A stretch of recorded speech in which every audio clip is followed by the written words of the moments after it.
Test one.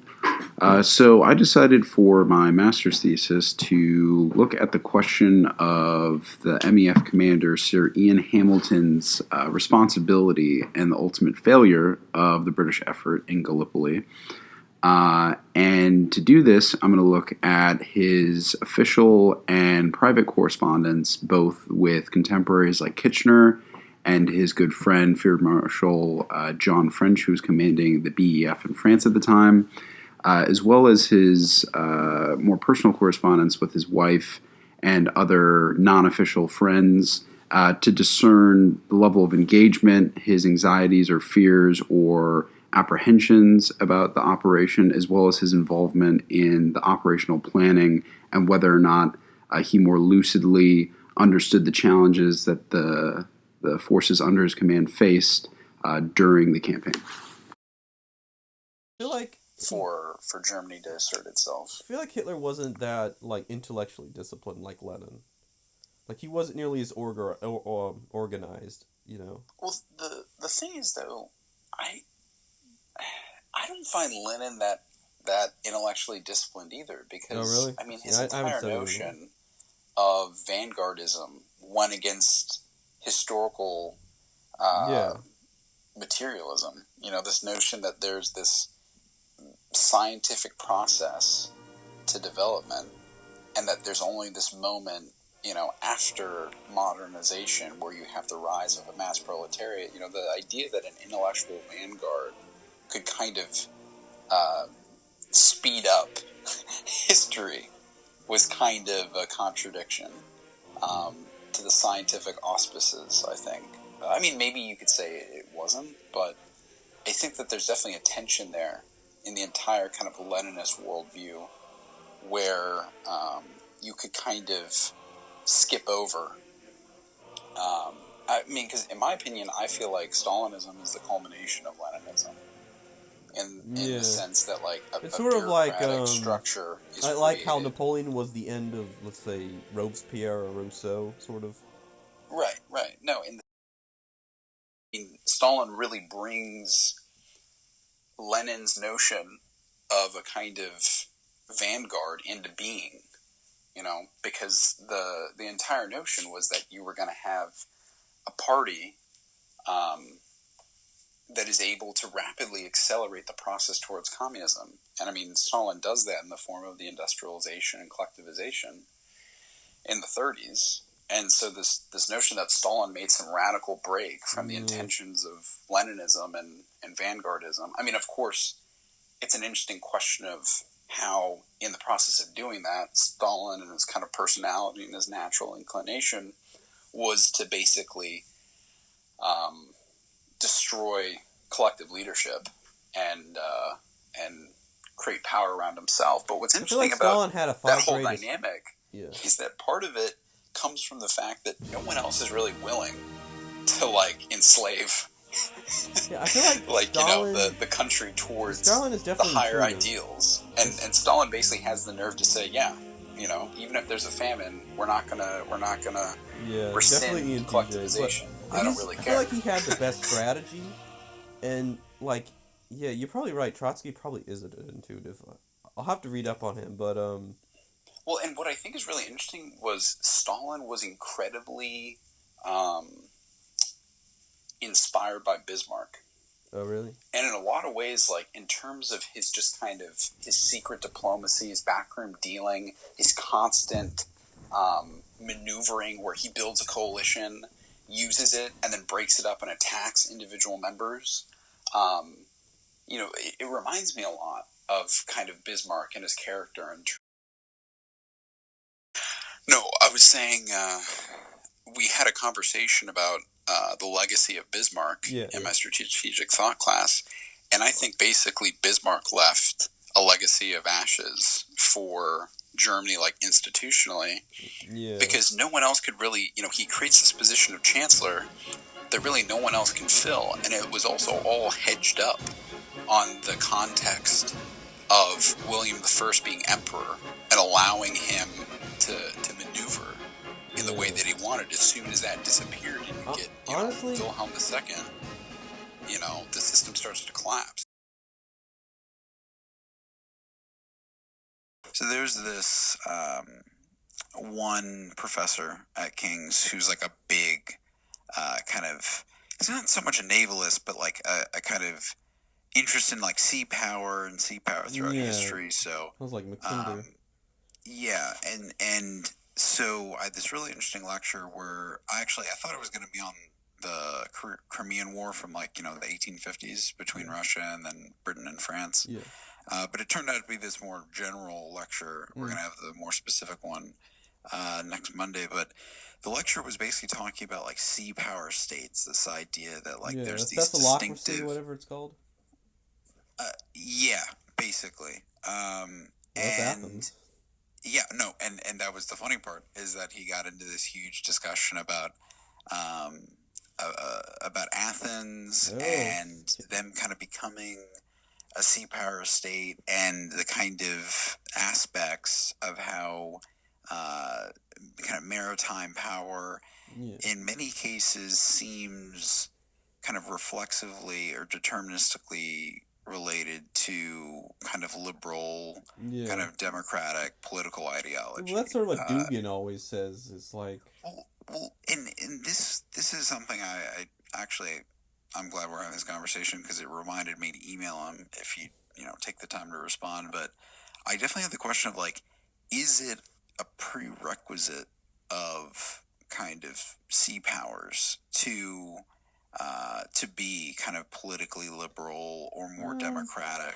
I have to think. I think it sort of happens by osmosis. Like, you think of other sea societies, like the Netherlands. They practically live. They're very. I think it's just kind of like osmosis. They get all these. Well, according to Dugin, they get introduced to these different ideas. People are coming from different areas. It's just like it sort of becomes this nexus of different, and then you sort of from there, people generally, because they're introduced to other perspectives or whatever. They're not isolated like, say, Belarus, or Sparta.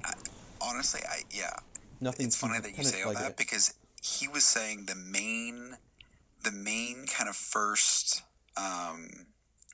like critique of the kind of influence of the sea, like you're saying, these kind of new ideas, this element in proximity to the sea being a proximity to new ideas, to kind of different ideas, all this other stuff, apparently was first put by Plato. And Plato like came up with this idea that like the way that you would insulate your society from the harmful influences of the sea, and then eventually the desire to be a sea power and a kind of liberal state would be moving your capital city at least 8 miles inland, away from the sea, so that you wouldn't be adjacent to it and inclined towards whatever. Plato hated the Athenian navy because it like led to social mobility. Right. So, well, and this is, I think, I'm very taken by the idea that sea power is definitely, it's distinctive because it's wrapped up in more than just a kind of navalist construction of a large military fleet. It's definitely related to the specialization around a certain political economy. Around let's trade. Look at we have Athens. We have obviously Leviathan. We have the Dutch Empire. I'm trying to think some other sea empires. So you could argue Rome was Rome was kind of a maritime empire. So this is a really interesting debate, because what he said in his discussion of Rome is that Rome, and this was really interesting because I always had the same critique, but he makes the argument Rome, just like the United States, can be navalist powers, but they're not by nature true sea powers, because if you think about it, the kind of military strength of both, even Republican Rome and the United States is still the army. And so he makes the point the Roman legions. Yeah, and his argument for this was the Punic Wars. And he said that Carthage, if you look at the kind of centrality of, there was some, and there was some incredible kind of rotunda like harbor building that was apparently at Carthage. Mm-hmm.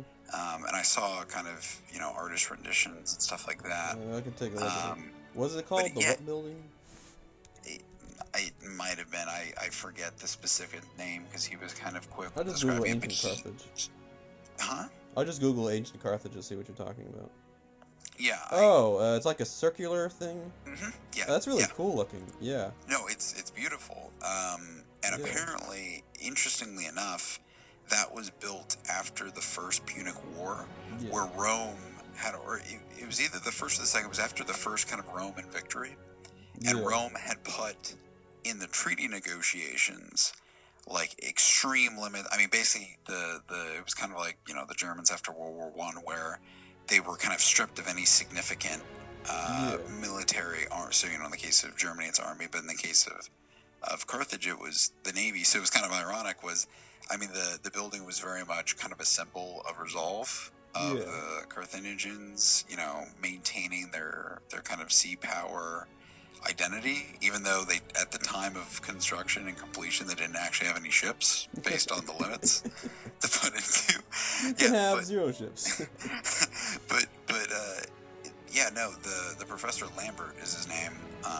He basically said, Carthage is a true sea power, and he also made the point that, I guess it was, going back to the campaigns of, the famous Hannibal, after, and I forget which battle, I need to look back at my notes, but Cannae? Hannibal... Cannae, exactly. Cannae, and it's funny that you mentioned that, because the reason why I really remember it is the focus that Alfred von Schlieffen, the German chief of staff of the general staff or whatever, he was always obsessed with the idea of battle of encirclement, and Cannae is a kind of metaphor for that. But in terms of the actual battle, so basically Carthage had, even though it was more of a kind of trading and mercantile state, obviously launches this successful kind of continental campaign, and then they defeat the Romans decisively. But then Lambert made the point that the reason why Hannibal doesn't push on to Rome when he has the chance to kind of decisively destroy the threat of Rome was the idea that sea powers are kind of inevitably not about total victory over their opponents, but it's more about kind of creating a balance of power, because they that's need kind of like Pericles.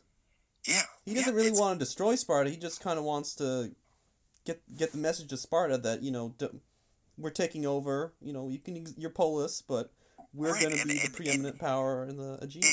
And this is fascinating to me, because it's almost absolutely the same thing that occurs with Britain during, in the closing, at the closing end. They don't want to destroy them because they still want to trade with them, Well, exactly. So it's this economic incentive, this mercantile incentive that creates this interest seemingly across these vastly different time periods with these sea power states, to basically prioritizing the existence of former enemies so that they can trade with them. Yeah, they also want to trade with them, but they never know, they might need them around in case there's another enemy arises. Right. And it's all about this kind of equipoise, this balancing act that they like to do. And it was funny because Lambert made the point that basically Carthage, driven by that kind of institutional interest to not completely destroy an enemy, ultimately sets itself up for Rome coming back. I guess in the Third Punic War was when they eventually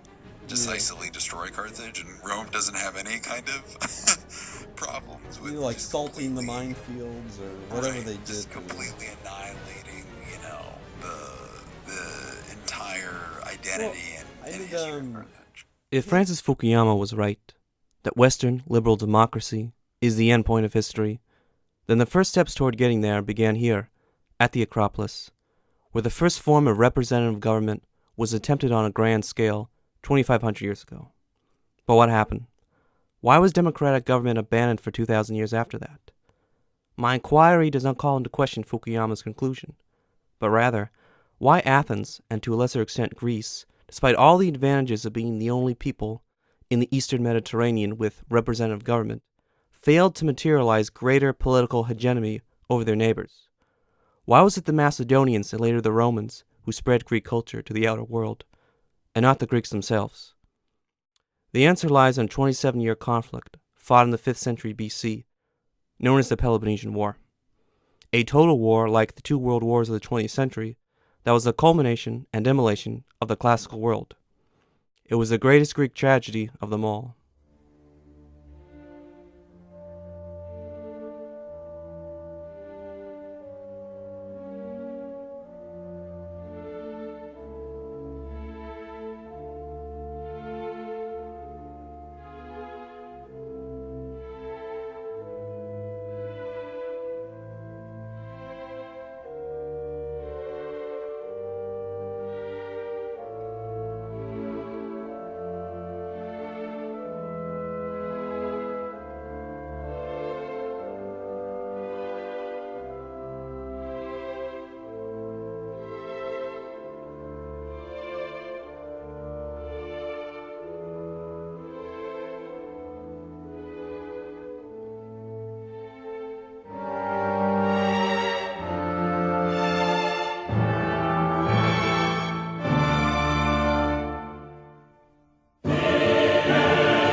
Okay, your genius, continue.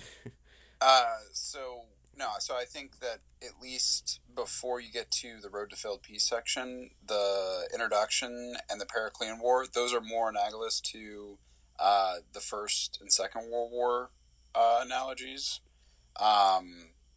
So I think, yeah, I mean, certainly you could say, like, if we want to get into the alliances and whatnot, but I mean, even then, I feel like the pre-World War One environment is a better representation of the alliance system than the Cold War. The Cold War, it's just, I feel like it's more bipolar, and I really feel like ancient Hellenic world before the Peloponnesian War is really more multipolar, as much as we like to think of Athens and Sparta it becomes more like as the two poles. I think it becomes more like the Cold War as the war continues.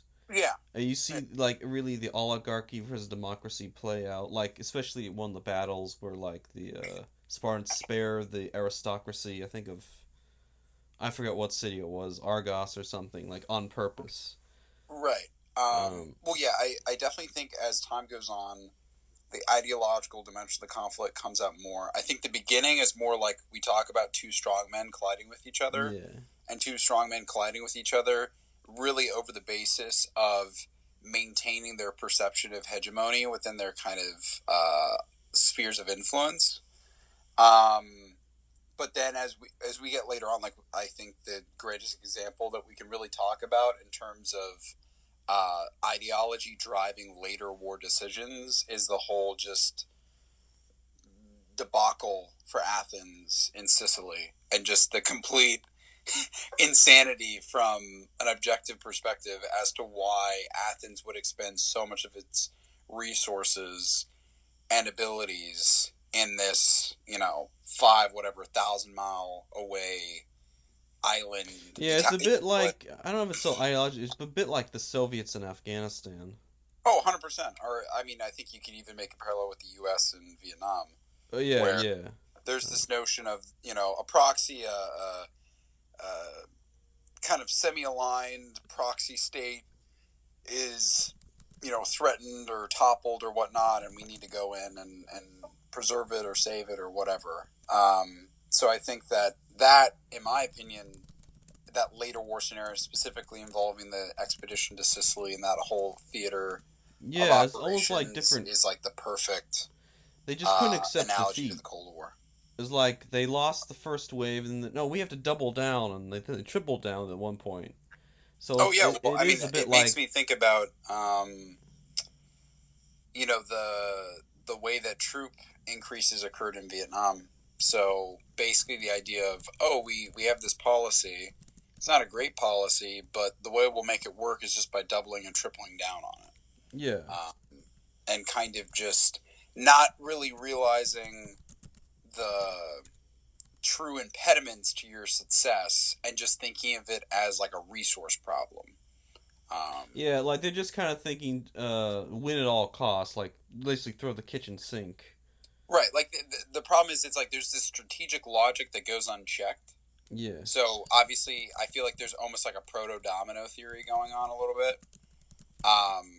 Not so much in like the specifics of it, but just the sense of if we lose this specific ally or proxy, then the entire balance of power has been changed. Yeah, it's almost dangerously, like, and so therefore this is the hill that we must die upon. It's like at some point it's not even about Sicily. It's all about like the momentum of the war. It's like it becomes more psychological than anything. Oh yeah, 100% psychological, specifically for the decision makers. It's like the narrative. I say all it matters is the narrative. Well, yeah, and that was the funny part. Like I'm thinking to this book that I read about Vietnam, called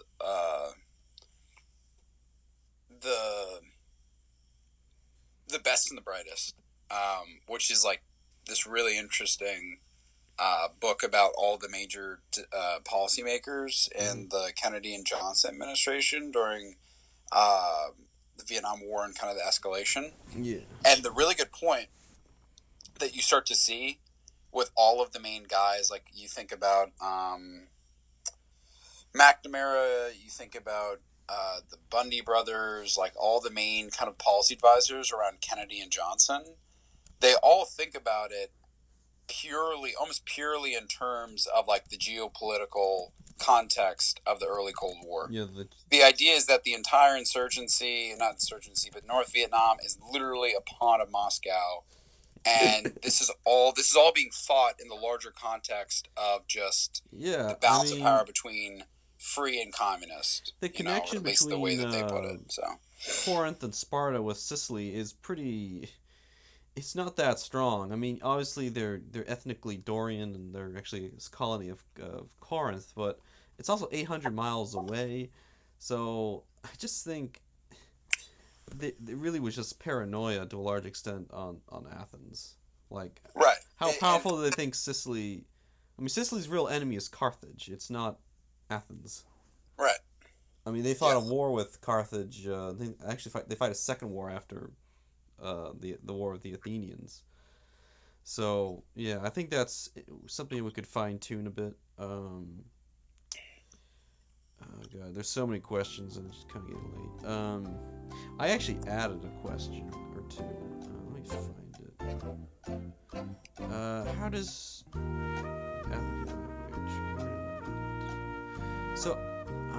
sorry. Okay, which political system? I don't think it's on your sheet. Which political system relied more on good leaders? Athens or Sparta? And then I bring up like King Agis was a bad commander. Alcibiades. What sorry. So, like, I guess what system relied more on good leaders? In a sense, you'd think that Sparta, because it's a monarchy, would need better leaders, but I actually think it's Athens. Because... the point is, I agree with you, and to make a quick point, I would say the reason why I agree is that when you look at the course of Spartan decision making and then just look internally at their system, there's far more conformity around a set of norms, and then how that set of norms kind of gets played out in terms of the decision making that you see on average from the Spartan leaders, versus the way that Athens really seems to go through these highs and lows, where from one leader to the next, you get these rapid fluctuations in the policy. So you go from this kind of just, we could say like strategic ambiguity or just kind of defensive ambiguity of Pericles in the beginning to Cleon and the war party to Nicias and just his kind of waffling and all this other stuff. The thing is, and on and on and on.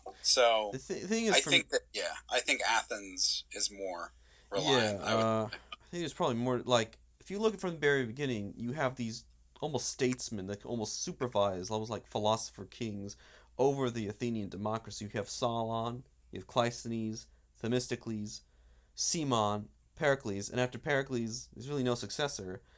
The only real candidate is Alcibiades. But he has some moral flaws. He's really the true embodiment of how Athens lives and dies by its leaders. Yeah, I think I think Sparta, because like we talked about before, Athens has dynamicism. If we're gonna conceptualize these distinctions in terms of like themes, Athens is more dynamic, but it also is more complex as a result. Whereas Sparta, more fragile, I feel, is more simple, but it also comes with a sense of stability, at least in terms of its decision making, that I think is absent in the case of Athens. That's just kind of going up and down in terms of its policies and just of its kind of its level of factionalism around. Yeah, they're capricious. Like Alcibiades comes up with this brilliant scheme to unite all these cities like Argos and Mantinea against Sparta, and then he doesn't get voted in as the 10 General League or whatever it's called, and so basically they have Nicias as the general, and he just bungles everything. And so, well, just the kind of I don't know if you say the whims of the electorate, the caprice, but it's the capriciousness of the fact that everything eventually comes down to a vote, and there's this kind of we could almost say like plebeianness to or whimsicalness. I don't know how you'd say it's it. It's probably a better word, but yeah. There's this instability at the heart of Athenian policy making. That is swayed in equal amount by these larger than life leaders or less than larger than life leaders. Yeah, you could have an admiration for Rome, like in comparison. Oh yeah, because the Roman system was so much superior, and they didn't always have great leaders. I mean, they had a few, but yeah, you really just have an admiration for Rome when you look at the ancient Athenians. Right, because it's, distinctions between, direct and I don't know if you're just specifically referencing... Yeah, I'm just saying in general. Republican Rome versus... I'm sort of thinking Republican Rome, like... Right, yeah. They're sort of actually kind of, like, they're pretty contemporaneous, like, we know what's going on here, but in Rome, they're starting to fight the little different tribes, and I don't know if you're familiar with the story of Coriolanus, probably not, but he's basically contemporaneous with, I think, Themistocles. So okay. So did you add any other questions? Yeah, this was one, but I think a good follow up, and I don't know if this was in the is like, God, where is it? Why is it that the best leaders for Sparta are the most unspartan of the leaders? You really have Brasidas, who's a Mothrax, and he leads like a half Helot army, to engage in like asymmetrical warfare up in the north. You have Right. Alcibiades, who's a turncoat. He might have some Spartan blood, but he's not a real Spartan. Right. But he does come up with a brilliant idea about putting a fort at Declea and sending Gylippus to Sicily. And then you have Lysander, who's literally trying to start his own empire. Right. And I think so yeah, very good kind of corollary to the first question. I would say, I mean, I don't know. So what's your general? I don't know. Like, could a Leonidas have won the war? Is it just a coincidence? Like, or is there something about this war that produced these sort of scoundrels? You know, like sort of was I don't know. So, Maybe what like I'm their thinking system only worked with a specific type. Maybe like with their whole modus operandi, a specific character was molded out of that, like a Leonidas type of figure. And once Right. it became a different type of war, more asymmetrical, for lack of a better word, you needed more of these sort of these knaves like Alcibiades and Right. these sort of Well, yeah. I think to kind of follow up, I think like we're talking about, part of the problem with Sparta is that there's this dearth of for lack of a better term, like variety or diversity in terms of like strategic thinking. Yeah. And so it seems like for the most part, in terms of that like spartiate kind of ethnic class, Yeah. there's really none of them who have really any reason to have ever thought outside the box on how to fight a war. And it's interesting you bring up Leonidas.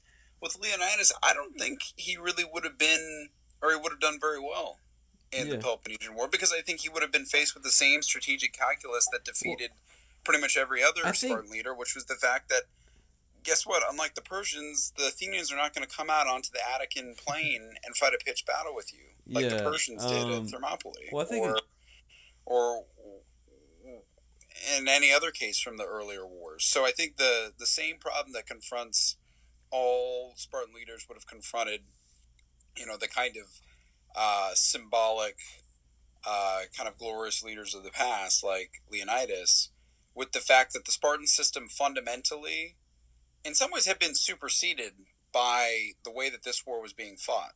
The Spartans wanted to fight a pitch hoplite battle. The Athenians won't give it to them.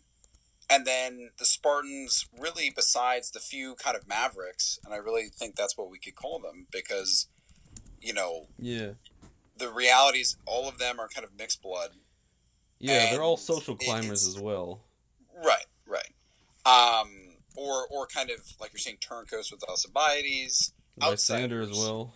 And I think that, it's an interesting question of how this question connects with the fact that while Sparta internally reflected a remarkable rigidity towards the outsized pressures that came from fighting this war against an economically superior opponent, at a strategic level, as much as they could survive, unless they had someone kind of breaking through the myopathy of the kind of conservative, ultra-conservative leadership, there was no way that they would ever push the ball forward, so to speak, against the Athenians. So I don't know. I think it's an interesting question. I think it basically comes down to a fairly straightforward, the Spartan kind of ideological, social, political system produced a very specific way of thinking.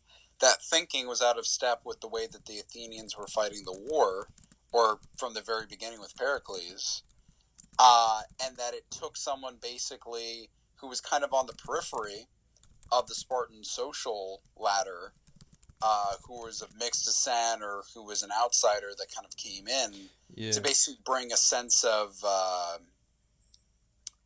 not newness, but just creative thinking to an otherwise just simplistic, conservative, laconic, whatever mindset. Yeah, well, I think a good is like the whole dispute between Callicratides and Lysander. Like Callicratides is a Mothrax, but he's really basically like the typical Spartan of old, and but clearly that Lysander is the better general. That's clear, and he's obviously the better diplomat. And so we kind of see that in that it almost encapsulates, um, I don't know, the turning of the guard, whatever you want to say, how the Spartan system is dying, and the old Spartan ethos is being replaced by a new ethos that's like very un-Spartan, for lack of a better word. Right. Well, and I think it's, yeah, in some cases, like, you could make, if we're talking about parallels to the Cold War, you can say that this is almost kind of like, Gorbachev trying to recognize, not that I think Gorbachev is a good parallel to Lysanders, but, he's someone who's shaking things up. But I think it's the same issue of, like, okay, there's an old guard that wants to think a certain way about the problems and the kind of strategic questions that confront the country, the polis, whatever. And that comes from a very specific ideological socialization process, whatever. Then on the other hand, you have a few standouts who are basically trying to, frankly, indict on some level the failures of that mindset and that process of socialization that's led to kind of stagnation and a growing set of challenges that threaten to completely destroy said country. And so I think that basically Sparta faces the same kind of dilemmas that, like, the late Soviet Union faces, where to reform, like, to not reform is to die, but to reform is also to die. Yeah, that's a good point. And so it's like, yeah, you can attempt to address the fact that the Spartan mindset, the Spartan ethos, as you point out, can't address the problems, the challenges, and produce the solutions that the present demands. But at the same time, any attempt to reform a system that was so set in its ways, it's the same issue that Marxist-Leninists confronted in the late 80s, was the fact that, the ideology, there was no room to change it. Yeah. And so as soon as you accept that, then you've already lost. Yeah, it's almost like when they took over the Athenian Empire, the old system collapsed, but it's not officially like it did in the Soviet Union. But they sort of embraced capitalism in a sense. There just isn't this whole, the walls come tumbling down and we're defeated. But you get the sense that Sparta almost like Russia today, like it's, it becomes very Athenianized. Yeah, well, I definitely think it's a case of, like, or financialized or commercialized. Right. It's the case of, like, victory defeated them, basically, in the sense that in order to achieve the ends, the means, pulverize the integrity of their system. Yeah. Because they had to adapt, and by adapting, the original principles of Sparta were lost in the process. I think that's a decent way of putting it. And yeah, I think that's definitely a very interesting parallel. That'd be something that I would want to specifically work into, is tightening up that analogy between the Soviet Union, late Soviet Union. So maybe like a question Sparta. Unto itself is like a question unto itself we could talk about, or just like attached to this 100%. Question? I think that there's enough of a parallel there between, and specifically what I think is interesting, and like you were talking about, if there would be any more introspection that could be provided from other literature about the Spartan kind of social order. Well, I'm actually reading the book on Sparta. I haven't started, but I do like the author's style, so when I do the next draft, that would be definitely, if you could just send me the title or whatnot, I'd be interested in taking a look. Because what I think is very interesting is that I forget who's the kind of mythical figure that is supposed to set down the Spartan order. Lycurgus. Lycurgus is almost kind of Marxian. Yeah, he's kind of like, I was gonna say he's the Karl Marx. Well, yeah, 100%. What Plato's Republic is Sparta, where he and this is what I find really interesting, is it's this self-contained kind of social ideological system. Yeah. And it's just really interesting when you look at kind of ideological states, because this is an interesting point, is that as much as we can talk in other sections about how Sparta acts at a policy-making level, or at a foreign policy, if we want to say, level, in a very kind of conservative way, with a kind of standard expected strategy of marching into Attica, chopping down, difficultly the trees of Attica, and looking for a pitched fight. Internally, they're extremely ideological. The entire system. I mean, basically, the system is dying because they're so ideological. Yeah, domestically, they're very ideologically, but when it comes to foreign policy, they're very like realpolitik. I've noticed, like. Right. They're very, and that's a good way to put it. Realpolitik, but in a kind of conservative fashion. That I would say I like the term ultra conservative, because it's really the case where there's kind of this expectation that even though Archidamus recognizes at the start of the war, we have no way to basically challenge Athenian supremacy on the seas, and with the walls, the great walls that have been built and finished by Pericles, we have no way to actually bring Athens to heel like we had in earlier conflicts. And so how are we actually going to force a decision? Because like we could mention, in most cases in traditional kind of Hellenic warfare, I mean, wars, or at least battles, would be like a couple hours long. Yeah, like, or no more than a week. They would fight a pitched battle. I mean, it's very kind of indicative of like limited wars in the 18th century, where like different monarchs would they would send out their line troops, their muskets. Yeah, something like the 100 Years' War. Almost like a really extreme sport. Yeah, 100%. I mean, almost a kind of sportsman. Hence, like said they'd shake hands afterwards. That's just right. So I think that definitely Sparta, at least Archidamus realizes, can't really bring Athens to heel. They have no way to force a decision, and that completely throws the Spartan system on its head, because they're training to fight those pitched battles that they expect, and then suddenly those have been rendered obsolete. And so Sparta kind of arrogantly assumes they can rely on Corinth and their navy to kind of substitute for the fact that they have nothing to bring in the form of naval assets or expertise against a maritime empire. Yeah. And so there's this kind of, so I think it's interesting, is it's like, I would say they're conservative, but they're also in their own way a little bit arrogant and a little bit, blind is, I think, myopic is a decent term. The fact that they kind of expect that they can get around glaring. They're kind of like a one-trick pony. Yeah, one-trick pony, and also one-trick pony that doesn't want to admit in some ways that it's a one-trick pony. Because that would expose a vulnerability of their system. Yeah. They're great at producing hoplites. They're not great at producing basically anything else. So. Yeah. Well. So are you finished with this? Because I don't know if I'll maybe ask you one more question. Our podcast is going to be really long because we're almost at a half hour. Yeah. So yeah, I'm eventually gonna re-listen to this and then try to come some key points that we could cover. But we've maybe done 7% of the questions. So why does, I don't know if this is on the thing I gave you, why does Sparta continually make pro-Spartan regimes of Athens look bad? Sparta sends home a pro-Spartan aid, of the whole Helot rising with the volcano of Simon, right? At least of Pericles. Nicias' offer of peace is rejected, and actually that rejection makes Athens go to the arms of Cleon, the pro-war party.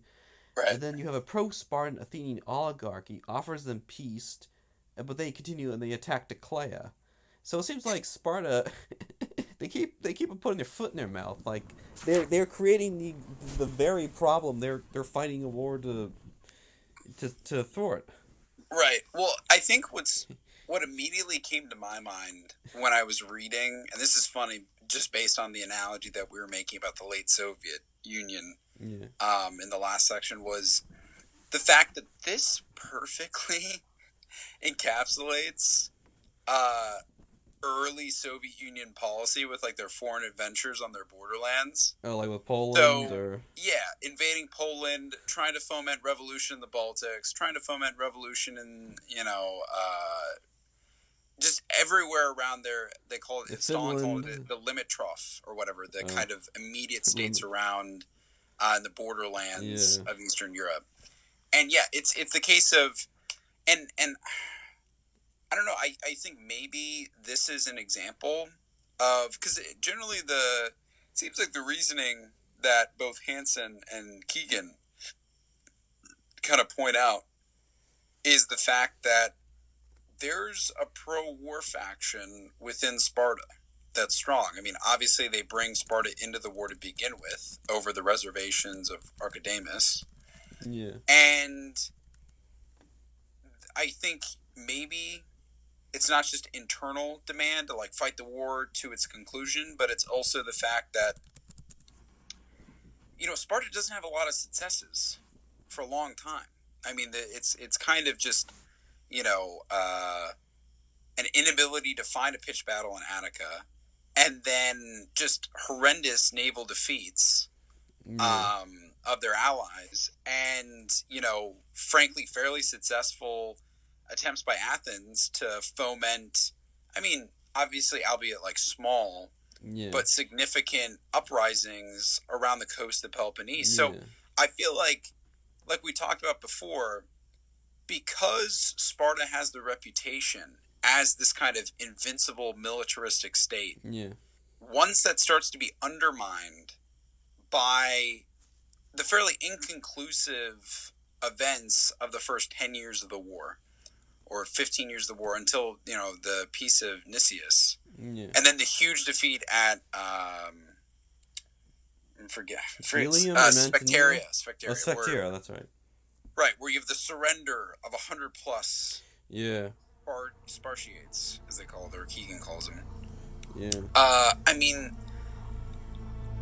I think it's the case. It's almost like Hitler in 1943 to a certain extent. It's like, even if I'm hearing from my foreign ministry that Stalin's putting out some feelers to possibly offer some peace, because ultimately Stalin has his ideas about trying to keep the war between the Western powers going to weaken each other, and the whole idea of, wars fomenting revolution, I can't really even begin to possibly see if that's true, because I've already been shown to not be this invincible leader that I was thought to be prior to these defeats over the last few years, and therefore I need to force a great victory before I can even consider it's almost coming to the table with at the same time I kind of do, because I realize my weaknesses, but I can't really admit that to myself.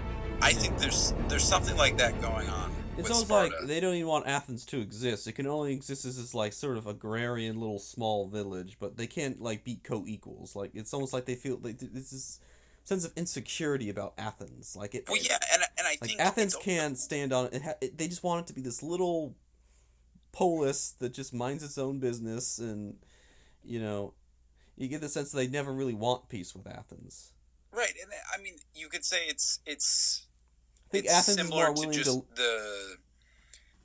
the Germans prior to the invasion, or prior to Barbarossa, where the fact is, okay, we have this peace. We certainly have huge ideological and kind of but ideological and kind of geopolitical cleavages between each other. And there's really a very, high degree of possibility that we could come into conflict. And, we have allies that want war between each of us. Mm-hmm. And on some level, at a kind of emotional or psychological level, we don't want the other to exist in this I feel like form that can threaten our existence, like and therefore eventually we're going to fight. Yeah. Continue with your thought. I feel like Athens can live with Sparta. It's just Sparta can't live with Athens. Well, and yeah, so I think it's like with Britain and Germany. Germany Prussia was fine with Britain ruling the seas, held Britannia, but Britain could not have Germany being the preeminent power on the continent. Agreed. And I think it's similar to, well, I don't know, maybe not perfect, but it depends on who you want to believe in terms of like whether Barbarossa was preemptive or not. But I certainly think there's some logic to say Stalin could better accept the existence of Hitler, because I think eventually he was going to have... He at least contemplated a truce with Hitler. Hitler could never contemplate... I think Hitler, generally speaking, like, it was a pure realpolitik decision. It was simply to buy time and utilize a trade relationship to get resources, to then eventually fight the war to destroy the Soviet Union. So I think... I feel like even at the very bitter end, I think Hitler surrendered to the U.S. and he sent over to Great Britain. I think to the very end, we have to fight the Soviet Union. Oh yeah, 100%. And his thinking was disseminated down into the lower ranks. So I mean, that was the line produced by Himmler. That was the line produced by Goring, and all the major Nazi leaders. Was the idea that with the Western Allies, let's come to terms, but let's continue to fight the Soviet Union together. So you don't think it's just them? Sorry, you want to finish your point? No, and so what I was going to say was that I think, generally speaking, that the reason why both Sparta and Nazi Germany are taking this kind of position vis-a-vis Athens and the Soviet Union is that fundamentally they're the weaker power in terms of like economic, and we could say dynamic. Yeah, that kind of psychologically makes sense. As much as Stalin's system is extremely incompetent and just the complete waste of lives, did you say that, like, basically resources, he's got so much more of them than Hitler could ever dream of. So it's his ability to just mobilize just men and materiel that Athens and the Soviet Union possess, that I think fundamentally, even if in the case of Sparta, they have very little, I think, conception of the economic dimension of war, they have this kind of understanding that Athens has something they don't. It was like on a metaphysical level. Right. Rather than... And they know intuitively that at some point they're going to have to fight. Otherwise, they're going to become one of these states on the periphery of Athens that's just overshadowed by the grandeur. And it's interesting if we can compare the fact that prior to World War II, think about it, I mean, and this was a product of Western media, but, based on Soviet propaganda, I mean, the Soviet Union looked like just a place of pure renaissance in comparison to all the depressed states of the West, economically speaking, based on the kind of propaganda drills and coordination that they presented when people came to tour Moscow or whatever. And so there was really this sense of, the term revisionist powers comes up in like World War II or pre-World War II literature about the Soviet Union and Nazi Germany, about how they were like contra kind of liberal democracy. And so I think that in the case of like Athens, they're doing something that's not been done before in terms of this dynamic maritime empire that has this sophisticated economy. You almost feel like Athens' very existence, I think I already made this point, Athens' very existence pokes a whole ideology through Spartan, sort of like this whole like ideological, whatever you want to call it, fascist. I'm half asleep.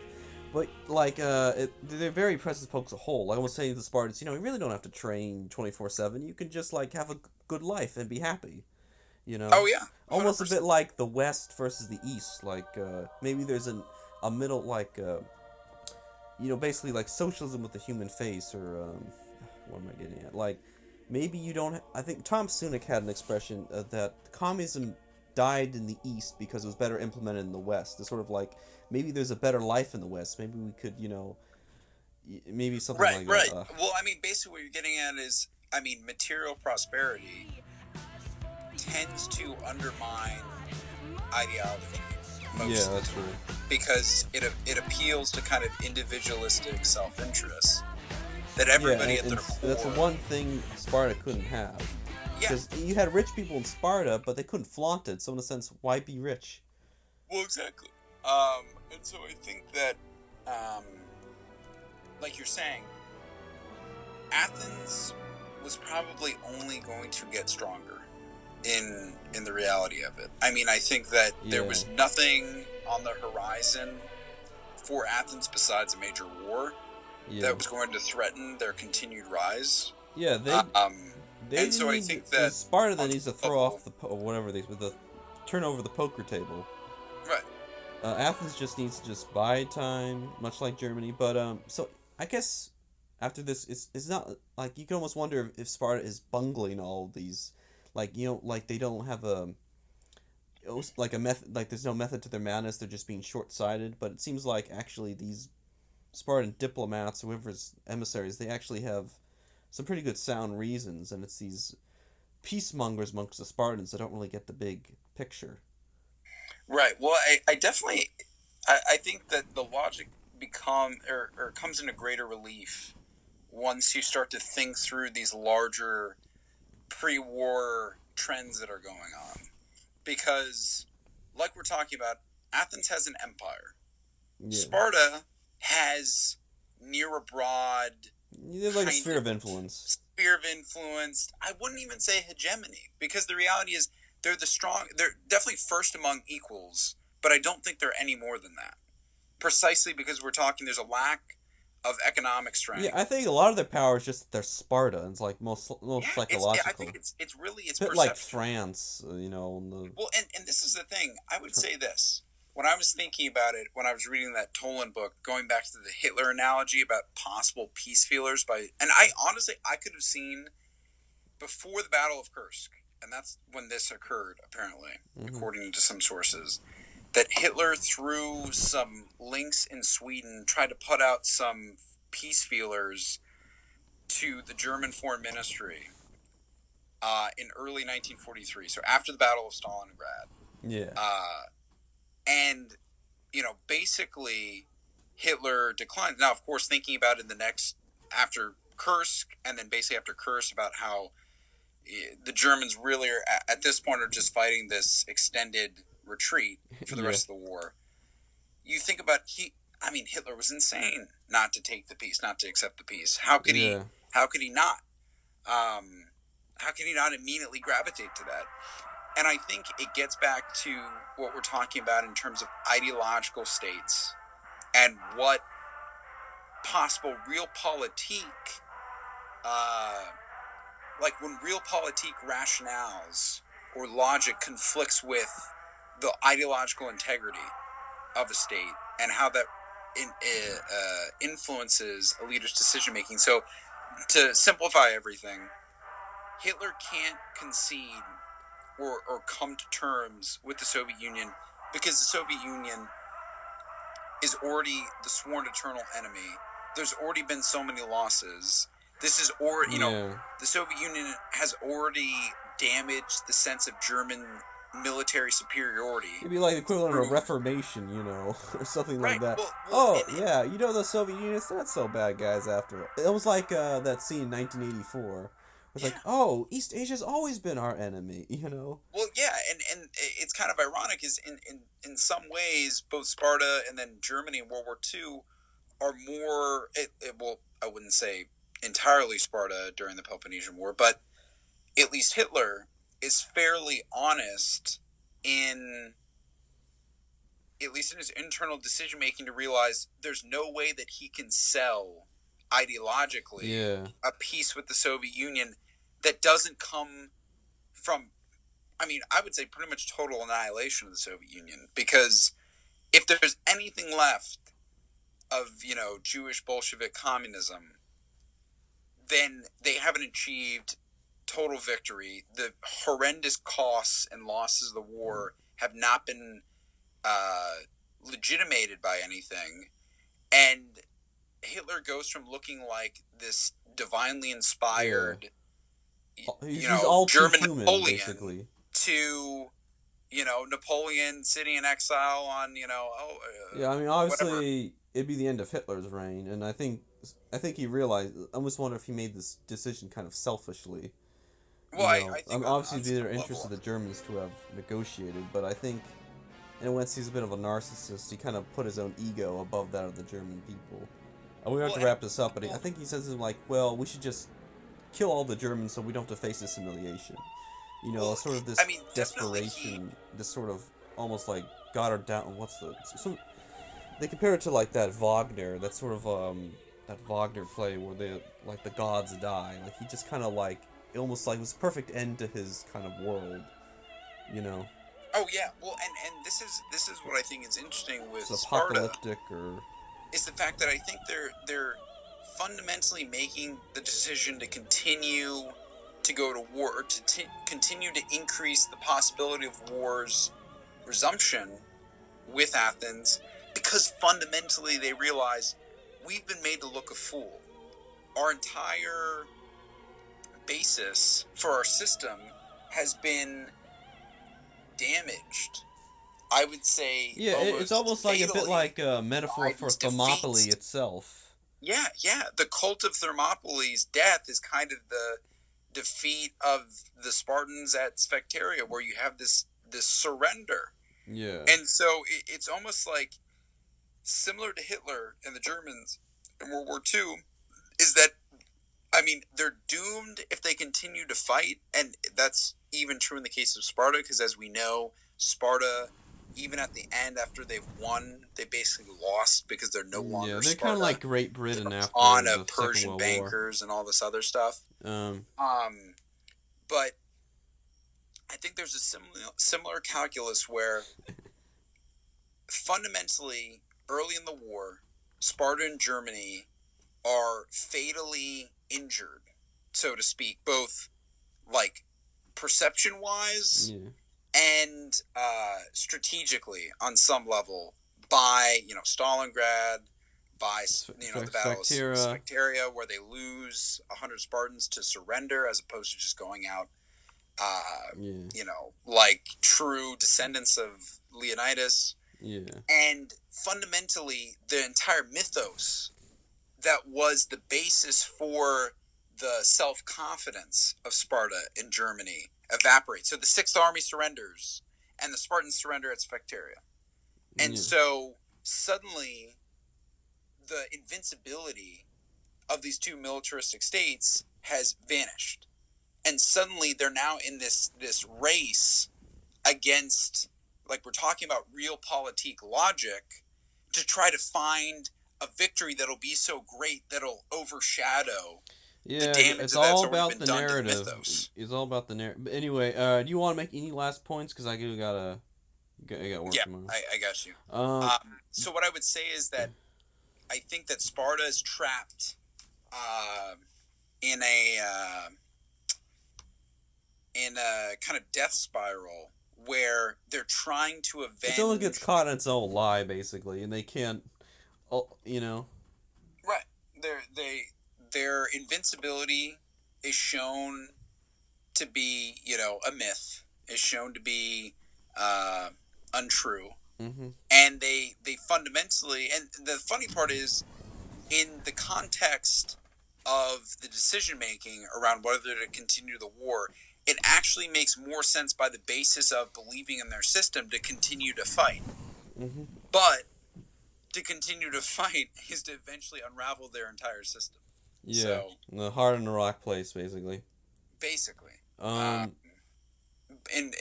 case of Hitler, in the case of Sparta, they want to have their cake and eat it too. Yeah. And just they can't have it both ways. So. Well, that was really great, John. I don't think we can do this for the official recording because definitely not. Well, this is the thing is I really like this idea of, because I think in some ways Sparta's dilemma is more interesting and has a lot of parallels to both Britain before World War I, to Germany during, basically post 1941. Yeah. Right. And then late Soviet Union. Yeah, 1 second, my mom. Yeah. I'm still on the. I'm still on the phone. Oh, do you need me? All right. All right.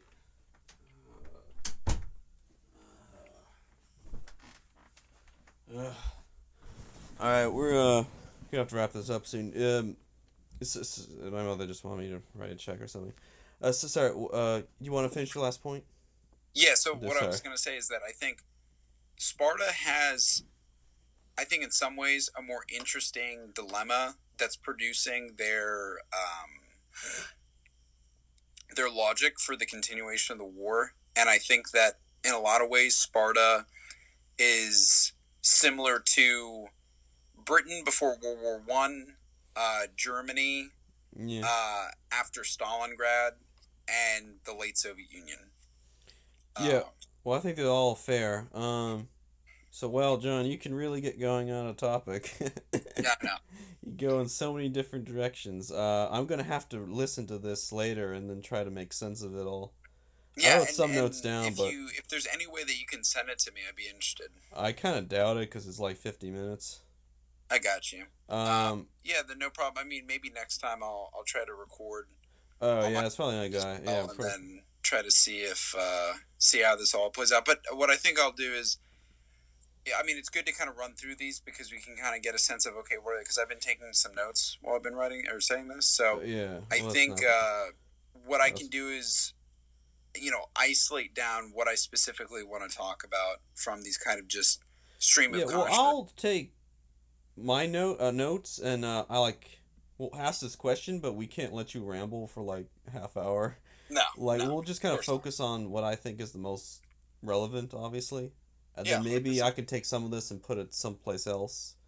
100%. But one issue is like, how long is this thing gonna be? Like, we can't have it too long.